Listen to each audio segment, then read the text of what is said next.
안녕하세요. 루나펄스입니다. 오늘은 알퐁스 도데가 1872년에 쓴 단편 아르레 여인을 소개해 드리겠습니다. 그 해에 프랑스 작곡가 조르즈 비제가 도데의 이 작품을 각본으로 하여 만든 아르레 여인 부수음악도 있는데요. 비제는 알퐁스 도데로부터 이 곡을 의뢰받은 다음 작곡료를 빨리 받기 위해서 서둘러 작품을 마무리했다고 하지요. 조르즈 비제의 아르레 여인 음악은 1모음곡 4곡이 있고 2모음곡 4곡으로 이루어져 있는데요. 그 중에서 아르레 여인 중 모음곡 2번 중 3악장 미뉴엣은 여러분들도 많이 들어보셨을 겁니다. 이 작품 낭독이 끝나면 꼭 들어보시길 추천합니다. 플룻 연주로 들으시면 가장 프로방스적인 느낌이 날 거고요. 제가 게시판에 주소 링크 올려드리겠습니다. 그리고 아르레 여인 하니까 도데와 동시대에 살았던 화가, 제가 화가 중에서 가장 사랑하는 빈센트 반 고흐가 떠오르는데요. 고흐가 사랑한 마을이기도 합니다. 그리고 그의 작품에도 아르레 여인이라는 작품이 있죠. 반 고흐가 아르레 머무는 동안 고갱을 기다리면서 카페 주인 진우 부인을 모델로 해서 그린 작품인데요.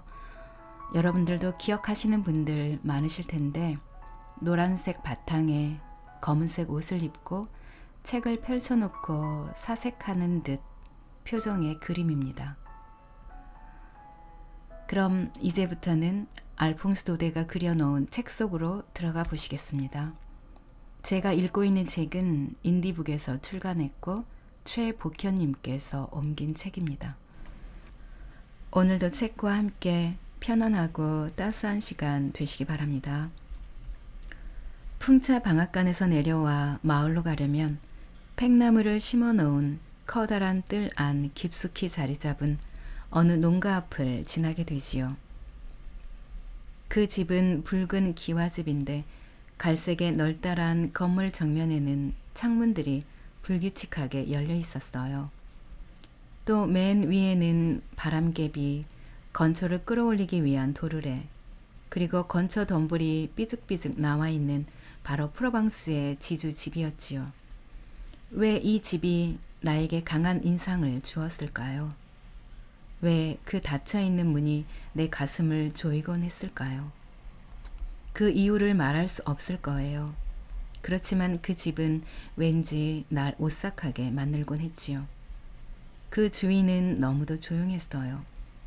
개들은 사람이 지나가도 짖지 않았고 뿔닭들도 울지 않은 채 달아나곤 했지요. 물론 안에서는 아무 소리도 나지 않았고요. 그야말로 아무것도, 노새의 방울소리마저도 없었어요. 창문에 드리워진 하얀 커튼이나 지붕 위로 올라오는 연기마저 없었더라면 그곳은 사람이 살지 않는 곳이라고 해도 믿을 정도였으니까요. 어제 정오쯤 나는 마을에서 돌아오던 길이었어요. 햇빛을 피하려고 농가의 담을 따라 팽나무 그늘 속으로 가고 있었어요. 농가 앞길에서는 하인들이 묵묵히 수레에 건초 싣는 일을 끝마치고 있었지요. 문은 열린 채로 있었어요. 나는 지나가면서 한번 슬쩍 쳐다봤어요. 그런데 뜰 저 안쪽에서 큰 석판 위에 팔꿈치를 꿰고 있는 어느 키 큰 백발 노인이 보였어요. 그 노인은 지나치게 짧은 윗옷에 누더기 바지를 입고 있었어요. 나는 걸음을 멈췄지요. 하인들 중 한 사람이 가만히 내게 말했어요. 쉿! 그가 주인장이요. 아들을 잃고 난 뒤부터 저래요.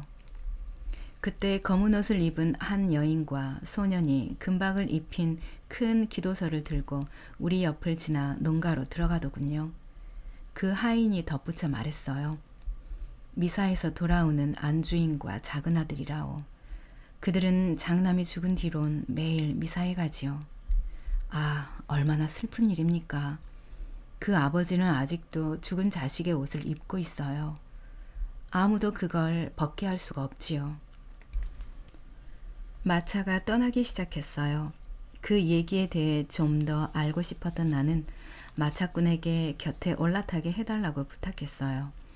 그리고 바로 그 마차 위 건초 속에서 이 슬픈 얘기의 전말을 알게 되었지요. 죽은 아들은 장이라고 했어요. 여자애처럼 얌전했지만 밝은 얼굴을 한 20살의 훌륭한 농민이었답니다.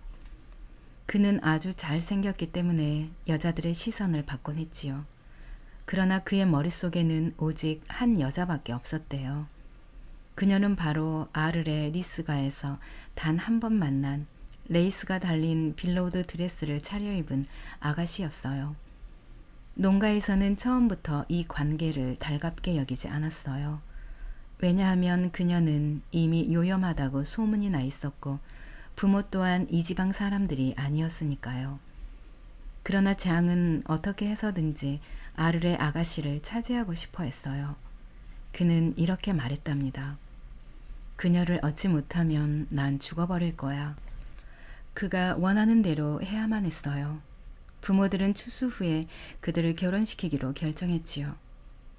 어느 일요일 저녁 농가의 뜰에서 가족 만찬이 열렸어요. 그 만찬은 결혼 피로연이나 다름없었지요.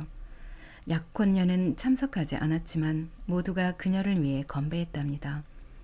그때 한 청년이 문 앞에 나타나 떨리는 목소리로 주인 에스테브에게 말했어요. 영감님은 아드님을 2년 동안 내 정부로 있었던 방종한 여자와 결혼시키려고 하고 계십니다. 제가 지금 말씀드리는 것은 모두 사실입니다. 여기 편지들이 있어요. 부모님들도 이미 다 알고 계세요. 그리고 제게 그 여자를 주기로 약속했어요. 그런데 영감님의 아드님이 그 여자와 만난 이후론 여자도 부모도 절 상대해 주지 않아요. 그래도 전 그녀가 다른 남자의 여자가 될 수는 없다고 믿고 있어요. 에스테브는 그 편지들을 보고는 이렇게 말했어요. 좋소, 들어와서 한잔 하시오. 청년이 대답했어요. 감사합니다만 저는 목이 마르기보다는 너무 슬퍼요. 그리고 그 청년은 가버렸답니다. 아버지는 태연히 들어와서는 자리에 다시 앉았어요. 그리고 식사는 즐겁게 끝났습니다.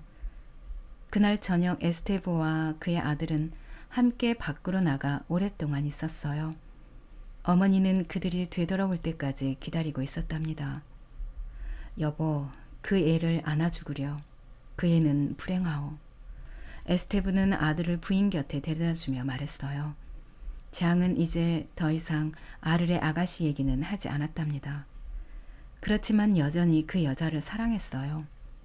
그 여자가 다른 사람의 여자라는 것을 알게 된 후에도 어느 때보다도 더 사랑했어요. 다만 자존심이 너무 강해서 아무 말도 하지 않은 것뿐이지요. 바로 그 점이 가엾은 그를 죽게 했던 이유였답니다. 그는 어떤 때는 며칠을 한 구석에서 꼼짝도 하지 않은 채 보냈답니다. 또 어떤 날은 열을 내서 밭일을 하기 시작하더니 10사람의 인부가 할 일을 혼자서 해치우기도 했답니다. 저녁이 되면 그는 아르레 길로 접어들어 석양이 마을의 가느다란 종로를 비출 때까지 똑바로 걸어가곤 했어요.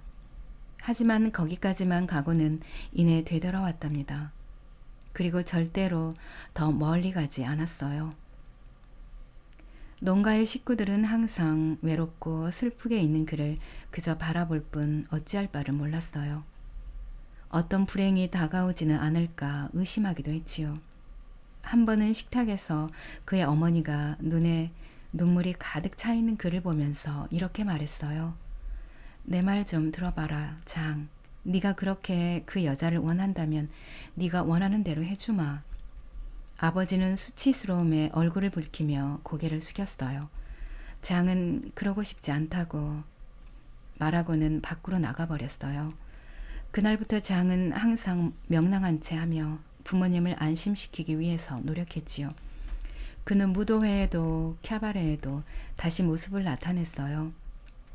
퐁비 AJ에서는 파랑돌 춤을 추어 사람들의 관심을 끌기도 했어요. 아버지는 그가 이제 괜찮아진 거라고 생각했지요. 하지만 어머니는 여전히 염려하고 있었고 그래서 어느 때보다도 그를 주의 깊게 보았지요. 장은 동생과 함께 양잠실 바로 옆에서 잠을 잤어요. 어머니는 그들의 방 옆에 자신의 침대를 하나 준비하게 했어요. 그리고는 밤에도 누이를 돌볼 필요가 있다고 핑계를 댔답니다. 얼마 후 지주들의 수호신 성 엘로아의 축제가 다가왔어요. 농가에는 기쁜 잔치였지요. 모두가 마실 수 있는 샤토네프와 마치 비라도 퍼붓듯 많은 포도 시럽이 있었지요. 또 불꽃을 터트리는 소리가 들리고 마당에는 모닥불이 타오르고 오색 등이 팽나무에 가득 매달려 있었습니다. 성 엘로아 만세. 사람들은 파랑돌 춤을 실컷 췄습니다. 동생은 실수로 새 작업복을 태우기도 했어요. 장도 만족스러워 보였고요. 그는 그의 어머니에게 춤추기를 권했어요. 가여운 그녀는 행복에 겨워 울었답니다. 자정이 되자 사람들은 모두 자러 갔어요. 모두들 몹시 피곤했던 것이지요. 하지만 장은 자지 않았어요. 나중에 동생이 그러는데 그는 밤새도록 흐느껴 울었다고 합니다. 아, 그는 무척 괴로웠던 것이지요. 이튿날 새벽 어머니는 누가 자기 방을 지나 뛰어가는 소리를 들었답니다. 문득 어떤 예감 같은 게 들었지요. 장, 너니? 장은 대답하지 않았어요. 그는 벌써 층계 위로 올라가 있었어요. 어머니는 서둘러 일어났지요. 장, 너 어디 가니? 그는 다락방으로 올라갔어요. 그녀도 그의 뒤를 따라 올라갔어요. 내 아들아, 제발. 그는 문을 닫고 빗장을 걸었어요. 장, 대답 좀 하렴. 도대체 뭐 하려는 거니? 그녀는 떨리는 늙은 손으로 더듬더듬 문고리를 찾았어요. 그때 창문이 열리고 사람의 몸이 뜰의 포석 위로 떨어지는 소리가 났어요. 그뿐이었어요. 가엾은 그는 난 그녀를 너무 사랑한다. 차라리 죽어야겠다. 라고 생각한 것이지요. 아, 사람의 마음이란 참으로 덧없는 것이로구나. 아무리 잊고 싶어도 사랑하는 마음을 끊을 수가 없다는 것. 그리고 그것이 사람을 죽일 수 있다는 것은 얼마나 가혹한 일인가. 그날 아침 마을 사람들은 에스테브의 농가 쪽에서 누가 그렇게 서글프게 울었을까 하고 의아해했답니다. 그것은 뜰 안 이슬과 피로 덮인 포석 위에서 가슴을 풀어헤친 채 죽은 아들을 양팔로 받쳐들고 한없이 통탄하던 어머니의 울음소리였답니다.